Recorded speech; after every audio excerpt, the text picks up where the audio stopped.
Well, ladies and gentlemen, we've got some interesting news when it comes to the election front, with Donald Trump now trying to change the way in which electoral votes are given. Right now, we know in terms of the way the census is done, it's the entire population, including illegal immigrants, which makes no sense because illegal immigrants supposedly cannot vote. So why would they be included in giving a state more political power than another state? But that's how it is. It's total population. Trump changed it during his first term, and then it got reverted during Biden's administration. The Democrats said, we got to change this back. We're going to lose electoral votes because we need the illegals to count. That's how we run up the huge population in California and get all the electoral votes. And it's just all this cheating. And just the more you look into, even just independents say, the more you look into and actually study electoral history, the Democrats are always the ones just constantly cheating. And this is another thing. Trump says, well, it makes complete sense. If illegal aliens, like Democrats say, they can't vote, why would they count towards assigning states political power? Because that's what electoral votes do. If you've got a higher population, which we would agree, population of citizens, you should get more electoral votes, not population of citizens plus illegals. So then Trump, under his first term, says, let's change this. We want fairness. I just want, Trump wants prosperity. He wants no cheating. So Trump does that, and then Biden says, no, we got to cheat, change it back. And that's the summary of what happened. And so you can see it says, huge news. The Trump administration is trying to remove illegal aliens from being counted in the U.S. Census. That's according to Stephen Miller, who is certainly a hard ass when it comes to illegal immigration. He's on top of it, and he is saying that, well, they should not count in terms of giving states political power, giving them more representatives. Why, if they can't vote? And why? This is another question for the Democrats if Biden actually changed it back. The Democrats' stance is, oh, illegals can't vote, it's not happening. So then why would you give them political power in a way in which, if there's a bunch of illegals in a state, because we count the illegals plus the citizens, that's how we're going to appoint the electoral votes per state. That gives a state more political power. So see, the Democrats are basically admitting, yeah, we want illegals to vote, at least by proxy. And so the more you look into this, the more ridiculous it gets with these people. And Trump is just saying, no, why would we count if illegals, like Democrats say illegals can't vote, right? So why would they count towards giving a state more political power? This is something that Trump changed his first term. Now he's saying it's going to be done. We're going to put a clause in there. They can't change it back. We're sick of it. And they're not going to allow, because you think Democrats, they have this theory that, well, no, there's never any illegals voting because Republicans always accuse them. Well, then why would we give them political power? If they're not allowed to vote, they should not be giving states more political power because they jam a bunch of illegals in the state. And yes, there are illegals in Texas because of the proximity to the border, because of the population of the state. There's illegals in Florida, but there's a lot of illegals in California. I will say, I have looked into studies on this. People will probably be disappointed by the amount of electoral votes Republicans would gain in net. It's not going to be as many as people think, but this is just something that should happen. And I do think California would lose around 3 or 4 electoral votes based on their illegal population. And Florida would probably lose 1, and Texas would lose 1. And I think some other Republican states might gain 1 as well. It might be like a change of about 3 or 4. Because remember, with the 2020 census, even the top population data experts said that, well, this census is wrong. They did this wrong, and they skimmed 2 electoral votes from Republican states and gave them to 2 Democratic states because they miscounted population of states, and they've admitted it, and that was admitted before the 2024 election. That's why people said Trump needs to challenge this if he loses 270 to 268, or if it's 269 to 269, because that needs to be changed. They have to do something to change that. You cannot get the population of states wrong to give the Democrats more electoral votes, and then they complain and they moan and they cry and they say we always win the popular vote, and finally Trump shut them up and won the popular vote this past time, but they're still probably obsessed with that. And it's like, well, why do they always win the popular vote? Because our country gets jammed with 1 million legal immigrants that potentially will be able to vote, and when immigrants come in and they're foreign born, they mainly vote Democrat. So you're importing all the voters, and it's like, we always win, we're the popular party. Yeah, you're the popular party of the people that come from Nigeria, but you're not the popular party with people born in the United States. That's the point.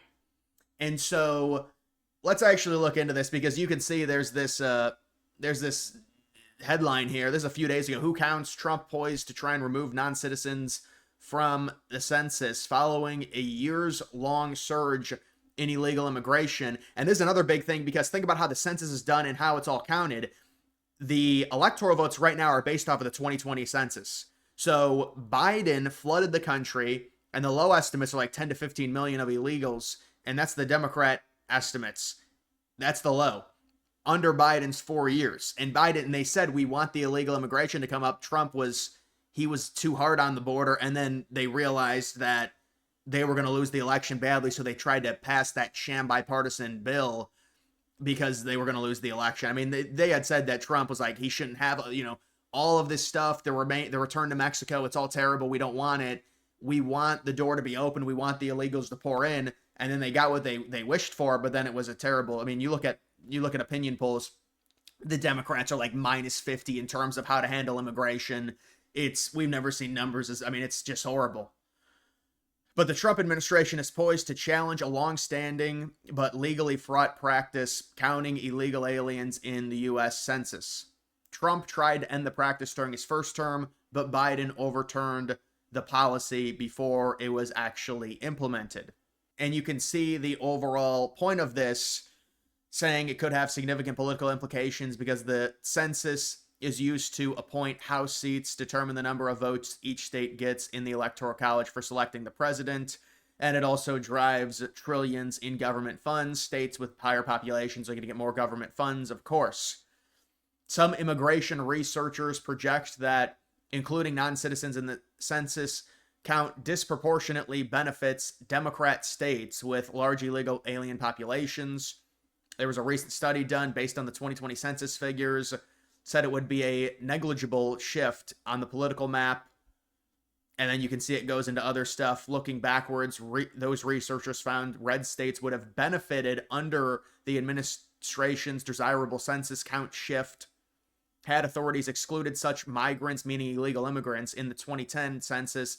Louisiana, Missouri, Montana, Ohio, and North Carolina all would have gained one seat. So Louisiana, obviously a very Republican state. Missouri, very Republican state. Montana, very Republican state. Now Ohio, a very Republican state. That's 4 free more electoral votes for Republicans. That's based off the 2010 census. Illegal immigration has only gotten worse when you look at 2020, and then if we do 2030, because of the amount of illegals that came in under Biden. And Trump's obviously not going to deport them all.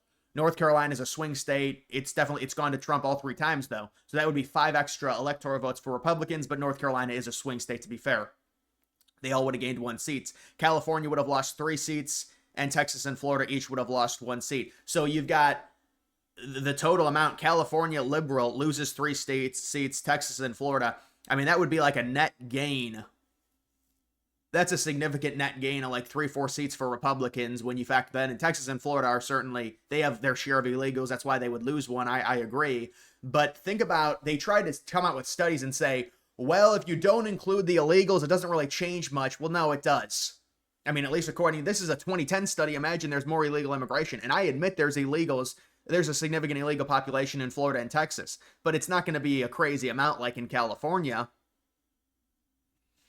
And so you can see that this is 3 or 4 extra electoral votes. Now, Musk, you remember when Musk was campaigning for Trump and said, it's going to be 20 extra electoral votes. There's no way it's going to be 20 extra. Or it's probably not going to be 20. Because I've seen all the studies and it is less than that.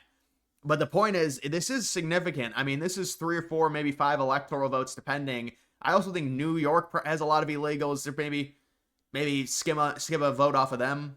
That'll help. And I mean, we'll have to see what happens here, but there's different studies that have been done, and they say Republicans do gain in net 4, 5, maybe 6 electoral votes. I know there was a study by 538 that said, Republicans lose an electoral vote. I don't understand how that's possible. I mean, that's a 2010 census data study. And so we'll see if they end up getting this fixed. This is a legal battle. They need to get it fixed. I don't understand. That's the thing with Democrats. Why would Democrats want illegals if they say they don't want illegals voting in elections, which obviously they just say that because they know if they supported it, they'd be admitting they cheat.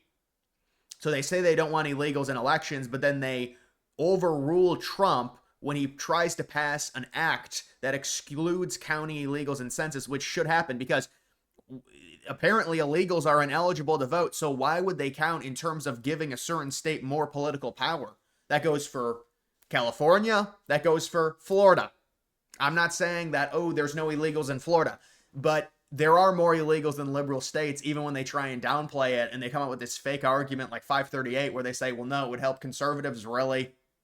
Then why in a 2010 study does it say, well, Ohio gains one, Missouri gains one, Louisiana gains one, North Carolina gains one? I mean, these are pure conservative states. And then California loses 3, and that's probably it in terms of the illegal population. You know, it's impossible to fully estimate the illegal population. It's likely a lot more than what they're saying just because you can't really fully know. Certainly more than what Democrats were saying. But I would say it's at least a net gain of 4 or 5 electoral votes for Republicans, minimum. But then think about that. You also have the miscounting just in terms of population in general with the census to where they gave the Democrats 2 extra electoral votes. It should really be a net gain based on electoral math of 7 or 8 electoral votes for Republicans. And that's probably not even counting all the illegals in California. It could be more than that. But because 2 electoral votes are misassigned. They're just straight up misassigned, I'm telling you guys. So if that's the case, they need to redo that. That's got to be redone.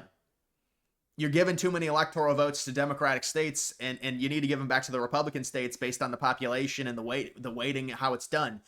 And then on top of that, you add these illegals into how they're counting them. You're juicing the California electoral votes, which is they've got already like 53 electoral votes. Bring them down to 49 or 48. Bring them down. They got to come down. Florida's going to come down by 1. But then Ohio's going to gain 1, maybe 2. Louisiana's going to gain 1. Missouri. We want these Republican states to gain the electoral votes. We want to make the math easier. And just in case something happens, like you lose Georgia, you lose North Carolina, you want to make it as easy as possible. But, this could be something that is very good if this ends up getting passed. And this is something that, by the way, I don't really see how liberals, now they could, because the thing is people don't want illegal immigrants in the United States in general. Whatever you think of the people that, work at farms and they've been in this country for a while, and it's just a general thought now in the United States, they don't want illegal immigrants. It used to be just the ones that commit extra crimes, and the reason I say extra crimes is because they've already committed a crime entering the country illegally. But the ones that commit extra crimes should go, only them. Now the American citizens have changed it to where most people say we want a total shutdown of immigration and we want the illegals to be deported. That's the majority opinion. Well, maybe not the shutdown of immigration, but people want the immigration slowed significantly because we don't know how many illegals are in the country. The point of it is, and now you get this argument, and it's just like these liberals become these crazy capitalists. Like, you understand, if they're going to hire illegals to work, that's undercutting all U.S. citizens because the illegals are going to work for less. That's like taking advantage. It's like the H-1B program. If you're a liberal and that's why Bernie Sanders hates the H-1B program, because it's a capitalist principle.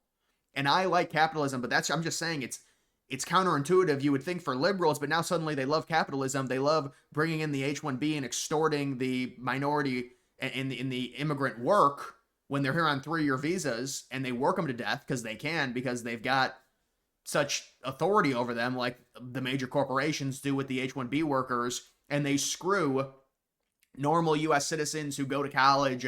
That's why people say degrees are useless, even in some of the STEM fields, and it's really bad now. They can't even get jobs, AI coding jobs. It all goes to H-1B people. That's why even Bernie Sanders says the H-1B stuff is terrible, and that's actually consistent with his opinion of socialism with Sanders, because the H-1B program is very capitalist because it extorts work of migrants who they've got a visa hung over their head for 3 years. If you don't do a good job, you're going to go back. So think about that.